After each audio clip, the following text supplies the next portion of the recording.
सी देखिए, ये जो क्वेश्चंस होते हैं ना कि इसका रीजन सही है कि गलत है ना, इसका सबसे जानते सबसे बेस्ट रीजन क्या है इसको सॉल्व करने का? मैं बताता हूँ, आप कभी कंफ्यूजन नहीं होगा लाइफ में, क्योंकि इस तरह के क्वेश्चन जो है ना यूपीएससी जो है ना पूछना स्टार्ट कर दिया है आप, बहुत ज़्यादा है। पिछले से बार आप देख लीजिए 2023 में प्रीलिम्स में बहुत ज़्यादा आ रहा है। अब देखिए इसका स्टेटमेंट वन देखिए क्या बोल रहा है, during spring season there is a sudden increase in acidity level of surface water of lakes, rivers, etc. in mid latitude region। Spring season मतलब बसंत। महीना का नाम बताइए, मंथ का नाम। वो आता है आपका, आई थिंक ठंड के बाद ही आता है। मंथ का नाम फैब। फेब मार्च, फैब मार्च। ठीक ना। तो ये बोल रहा है कि इस समय जो है ना अचानक एसिडिटी लेवल मतलब यस।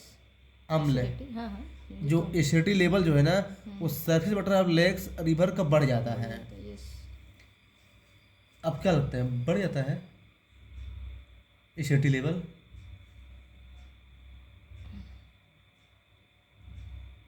बढ़ता है नहीं बढ़ता, ये बताइए। तो वही तो मुझे कॉन्सेप्ट आ नहीं जाता।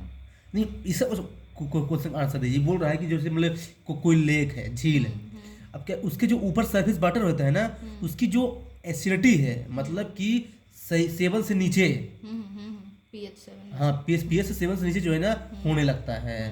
तो ऐसा क्यों होता है? एसिडिटी मतलब क्या है, एच सी एल, तो इसमें एच प्लस है सी एल माइनस, एच क्या है? हाइड्रोजन। तो ये एसिडिटी इसकी क्या है? ये और ये ना ए ओ एच, ये क्या है? ओ एच क्या है वो जिसमें एसिड है, वो बेस है। हाँ OH बेस। हाँ, और सी एल। ये एसिड है। तो एसिडिटी की क्या है आइडेंटिफिकेशन? अगर एसिडिटी बढ़ रही किसी चीज़ की तो क्या होगा कलर, उसका कलर वो हो जाएगा आपका मेरे ख्याल से। ब्लू से रेड या रेड से ब्लू? अच्छा, लाइक दैट। लाइक दैट, वो आपका हो जाएगा ब्लू से रेड। ब्लू से रेड। यस। तो ब्लू। आप देखते होंगे कि ब्लू ठंडी के बाद ट्रेस। जो है ना जो लेग वगैरह होती है ना उसमें क्या है ना थोड़ा थोड़ा लाल लाल आ जाता है। उसका जानते रीजन क्या है? क्या? एसिडिटी। क्योंकि धीरे धीरे जो है, धीरे धीरे विंटर सीजन समाप्त हो रही है। अब धीरे धीरे क्या है सनलाइट बढ़ रही है विंटर उसमें। तो क्या है ना कि जो जो चेंजिंग हो रहा है मौसम में ना, चेंजिंग जो हो रहा है ना उससे क्या है ना उसका कलर चेंज हो रहा है, उसका रीजन ये है एसिडिटी। मैंने यहाँ से लिंक लगाया था। नहीं तो वो ठीक है, तो एसिडिटी क्यों बढ़ रही है उस समय? मैं ये नहीं समझ पाई थी कि विंटर के बाद स्प्रिंग आ रहा है, तो विंटर के समय ऐसा क्या हो गया कि वो एसिडिटी फिर उसमें हो रही है? विंटर एसिड रिएक्शन हो रहा है, मतलब कि कंसंट्रेशन येलो और एसओ का बढ़ रहा है, यही हुआ? यानी उसके नहीं, हाँ। ये सी एल का। अच्छा। हम्म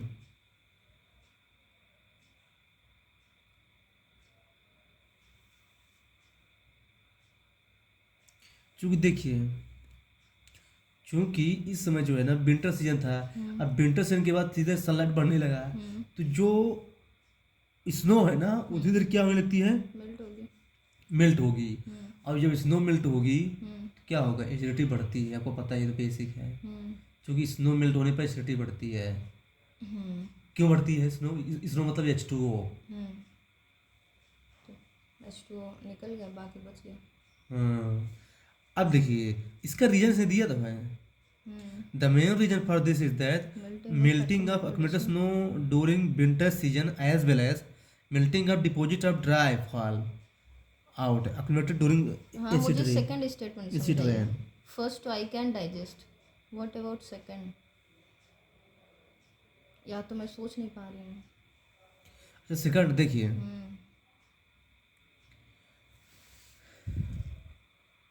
melting of accumulated snow during winter season, only this line I want to understand. देखिए ये बेसिकली ये कहना चाहता है बेसिकली कि देखिए जब स्नो मेल्ट होती है ना तो उसमें जो है ना H2O की क्वांटिटी बढ़ जाती है। जब H2O की क्वांटिटी बढ़ जाती है ना तो जो देखिए पहले का जो वाटर है अब जो नया वाटर ऐड हो रहा है ना तो उसमें क्या है ना कंसंट्रेशन डिफरेंस होगा। हाँ, इससे जो है ना एसिडिटी बढ़ जाती है। अब थोड़ा सा ये केमिस्ट्री का ज़्यादा पार्ट हो गया, उसके अगर डिटेल में जाएंगे तो बहुत ज़्यादा हो जाएगा। लेकिन आप ये समझ लीजिए ना कि इसी की बात कर रहा है। देखिए, अगर आपको पता करना था कि देखिए, अब देखिए मैं इससे जो है ना पूछा क्यों का क्वेश्चन, वाई, तो मुझे आंसर में ये मिल गया था कि विंटर सीजन में क्यों बढ़ जाता है एसिडिटी।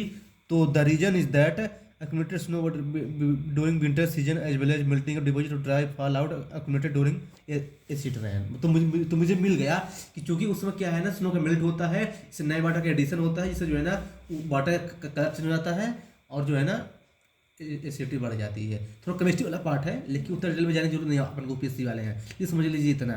तो इसमें देखिए दूसरी चीज़, मैं भी दिमाग अप्लाई दूसरी चीज़, यदि मैं इसको रॉन्ग करता हूँ ना तो फिर ये भी रॉन्ग होगा, क्योंकि दोनों सेट हो रहा है। विंटर सीजन में स्नो मेल्ट तो होगा, है ना, और इसने यहाँ भी, तो ये बताइए दोनों रॉन्ग है। अगर आप रॉन्ग करते हैं तो ये भी रॉन्ग होगा, और ऐसा कोई ऑप्शन में है कि दोनों रॉन्ग हो? ऐसा तो नहीं, दोनों करेक्ट दिया है। तो इसलिए आपका कंसेप्ट और ज़्यादा क्लियर हो जाना चाहिए उस समय कि दोनों रॉन्ग नहीं है, यानी इसका मतलब ये है कि एक सही है, और जब एक सही है तो दूसरा 100% सही होगा, क्योंकि रीजन उसने सही दिया है। इसलिए मैंने इसको लगाया। ये दूसरी ट्रिक है मेरी, इसको सही करने नहीं, का। ये तो हम भी अप्लाई करते हैं, स्टेटमेंट एक दूसरे कॉन्ट्राडिक्ट करे कि कॉम्प्लीमेंट करे, ये मैं देखती हूँ। लेकिन इसमें मैं 1 मिनट बैठकर सोची कि मतलब, और मैं आपको एक और तरीका बताऊँ, इसको बोल सकते हैं चीटिंग। देखिए मैं क्या करता हूँ, मैं देखता हूँ कि इस क्वेश्चन के पूछने का रीजन क्या रहा होगा उसका। During spring season there is sudden increase in acidity level of surface water of lake. तो मैं सोचा कि ठीक है, यहाँ पे बेस भी दे सकता था वो, एसिडिटी क्यों दिया है, मेरे दिमाग में ये आया था। फिर मैंने इसको पढ़ा, the main reason for this is the melting of accumulated snow during winter season as well as melting of deposits of dry fall out accumulated during acid rain। अब देखिए, तो मैंने कहा कि इतना बड़ा स्टेटमेंट है और बनाने वाला इतना होशियार तो होगा नहीं कि जो है ना रीजन कहीं से दूसरी जगह से ढूंढ करके यहाँ चिपकाएगा। वो कहीं ना कहीं जो है ना किसी बुक में पढ़ा होगा और सीधे बना दिया इसको स्टेटमेंट, और इसको स्टेटमेंट 2 बना दिया है। एक ही स्टेटमेंट को, पैराग्राफ को ऐसे पेस्ट कर, मतलब मैं उसके माइंड में जाता हूँ फिर कि इतना उससे देखिए क्या है ना, उतनों के पास टाइम होता है, चूँकि इतना बड़ा स्टेटमेंट है ना। तो है ना, देखिए मैं आपको पहले ही बताया था 2015 में एक बार यूपीएससी ने प्रीलिम्स पूछा था कि जो है ना नीति आयोग जो है ना कौन से कंसेप्ट पर बेस है। तो उसमें ऑप्शन दिया था ऐसे कोऑपरेटिव फेडरलिज्म, उसका आंसर था। अब बताइए कितना इजी है कोऑपरेटिव फेडरलिज्म। अब इजी है, उस समय क्या पता ना रहा। हाँ, नया तो चूंकि वो नया, देखिए तो वही जब कोई नया टॉपिक क्वेश्चन में आ जाए ना तो उसमें जो है ना चेंज करने का इसको कम रहता है एग्जामिनर के पास, चूंकि उसके पास खुद कंटेंट की कमी रहती है उस समय। लेकिन जब वही चीज़ 4-5 साल हो जाती है ना, जैसे नीति पे, अब नीतियों के बारे में बहुत सारा इंफॉर्मेशन हो गया है, तो अब तो वो डीप पे जाएगा। ऐसे बुद्धि जर्नी में शुरू में क्वेश्चन इससे इजी आता था, अब देख लीजिए कितना डिफिकल्ट पूछता है बुद्धि जर्नी से। तो ऐसा भी दिमाग लगाया करें आप। तो मैं सोचा कि इतना ज़्यादा होंगे नहीं, मैं ये लगा दिया। तो ये मतलब बहुत सारी ट्रिक होती है आंसर लाने के। तो ये जो है ना एक सिस्टम है। लेकिन इसमें एक बहुत अच्छा वर्ड लिखा है कि स्प्रिंग शॉक, उसमें जो समझा रहा है और समझ लिया, उसी को बोलते स्प्रिंग शॉक, मतलब स्प्रिंग में अचानक एसिडिटी का बढ़ जाना है।